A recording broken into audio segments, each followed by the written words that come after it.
Мен жуырда үйде тұрған ескі Мерседес көлігін ауылдың сыртына алып шығып, үстіне бензин құйып өртеп жібердім. Ауыл іші у-шу болды. Жүріп тұрған машинаны өртеп жібергені несі деп көрші-қолаң таңдасты.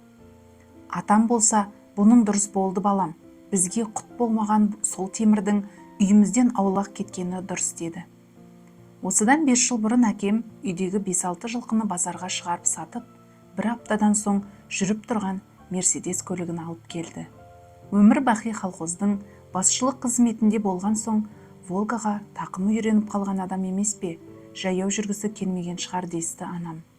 Оның үстіне өзі мініп жүрген Нива әбден ескіріп, онымен ағам екеуміз егістік басына баратынбыз.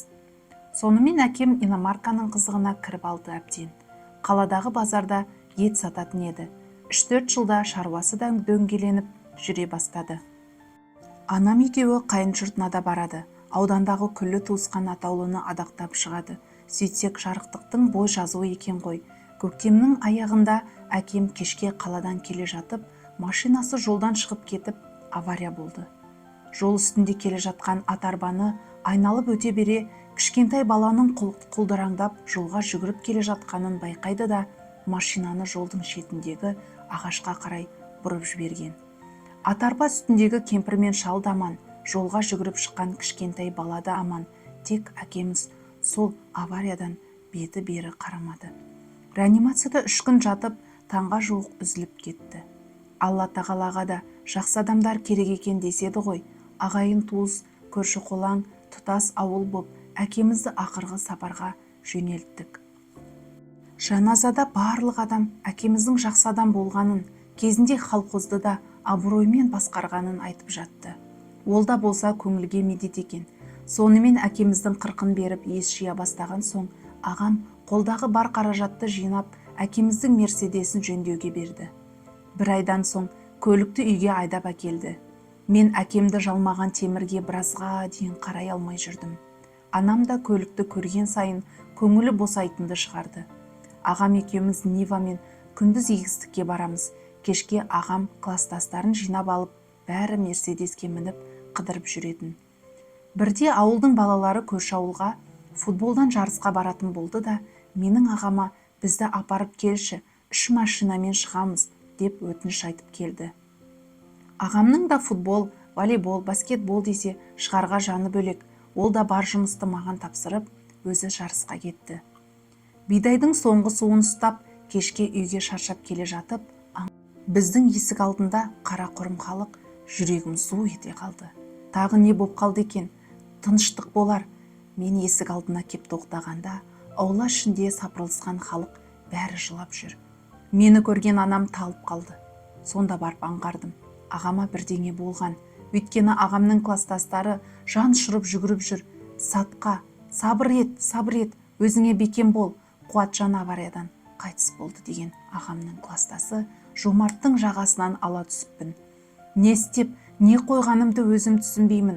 Жан дүнием алай-дүлей, жынды адамдай есіріп кетіппін. Есімді жинап, өз-өзіме келген кезде барып, атам келіп басу айтып, сабырға шақырды.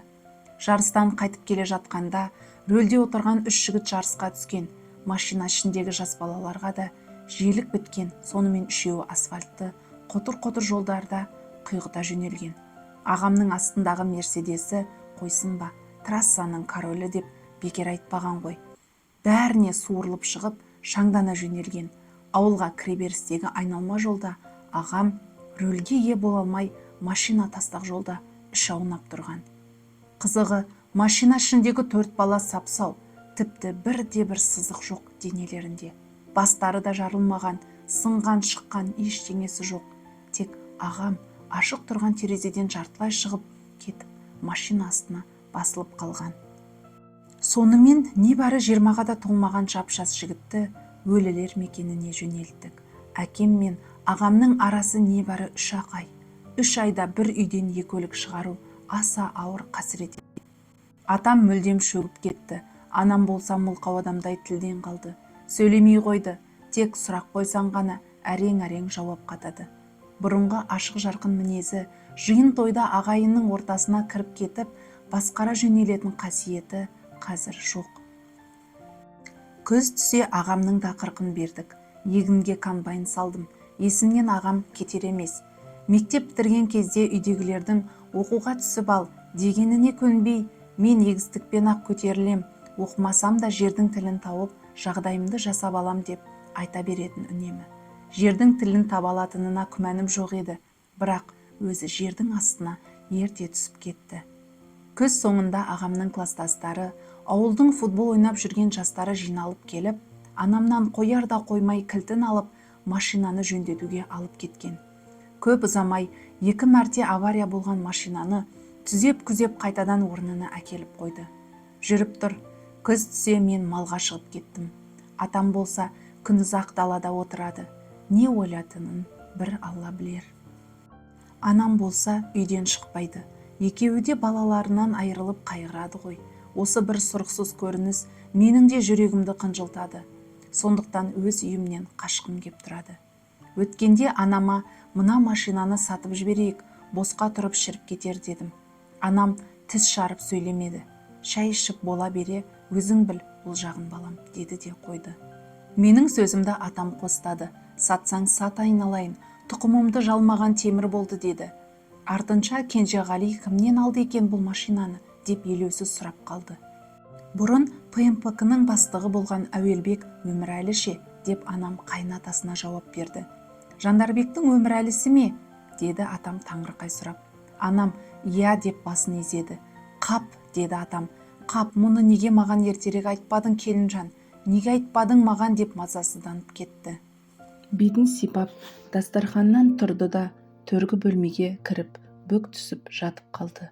Атамның осы бір жұмбақ әрекетін көпке дейін түсіне алмай жүрдім. Бірде кешке малды жайып, есік алдындағы сәкіде отырған атама бардым. Атам ұзақ уақыт томсырап отырды да, олар бізді жек көретін, жау санайтын әулет қой. Кенжеғали сол машинаны бекер алды солардан. Мен білсем, олар бізге жақсылық ойламайды деп, мүлде мен естімеген әңгіменің шетін шығарды.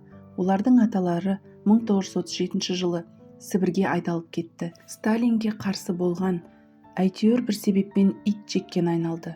Сол кезде менің әкемнің бір тамыры болған екен. Өзі қып-қызыл коммунист болған. Ашаршылық жылдары арқа жақтан ауып келген қазақ болса керек. Сол танысы біздің үйде тұрыпты. Жүйеге қарсы адамдарды Сібір айдатып жатқан кезде әлгі әкемнің танысы да білек сыбанып кірісіпті. Ауылдағы өзіне ұнамай жүрген, өзін кемсітіп, сырттан келген деп шеттетіп жүрген 4 адамның үстінен арыз жазып айдатып жіберіпті. Жаңағы Өмірәлінің атасы Әуелбектер бертінге дейін сол оқиғаны қопсытып, оған менің әкемді кінәлі қылып шығаратын. 4 азаматты ит жеккенге айдағаннан кейін әкемнің танысы бір түннің ішінде ауылдан кетіп қалыпты. Содан оны қайтып көрген ешкім жоқ. Бірақ әлгі 4 азаматтың артында қалған бала-шағасы біздің әкейді қарғап өтті өмір бойы. Кінәлі біздің әкей болып қалды. 1000 жерден ақталғанмен оны түсіне қойған олар болмады. Сондықтан Әуелбектің Өмірәлісінен ана мәшинені бекер алған екен. Солардың қарғысындай болып балам мен немеремді жалмады ғой. Оқытылғам сұм темір. Оларды алғанша неге мені алмайсың құдайым? Атам иегі кемсеңдеп, иығы селкілдей бастады. Басқа ештеңесі де жоқ. Машинаны сатқан адамдар оны оқытып тастады, яки жаман ниетпен сатқан. Әйтеуір шын көңілдерінен бермегені анық. Осыдан кейін мен машинаны сатсам деген ойдан айнып қалдым. Бәлкім бойында жыны бар темір келесі қожайынның да құт болмас. Тағы да авария болып, біреудің шаңырағы шайқалғанша өзім құртайын бұл пәлені деп, ауыл шетіндегі қоқыс алаңына машинаны айдап апардым да, үстіне бензин шашып, от қоя салдым. Машина шамамен 3 сағаттай бықсып жанды. Сол сұм темір үйден кеткелі атамның қабағы ашылып, анам да еңсесін көтеріп қалды. Атам, енді сен тезірек үйленіп, маған немере сыйла, немеремді бір иіскеп, өліп кетсем, арманым жоқ деп жүр. Әңгіме автордың өз аузынан жазып алынды. alashayнасы.kz. Соңына дейін менімен бірге болғандарыңызға рахмет. Дауысты дыбыстаған Жұлдыз Бақытжанқызы.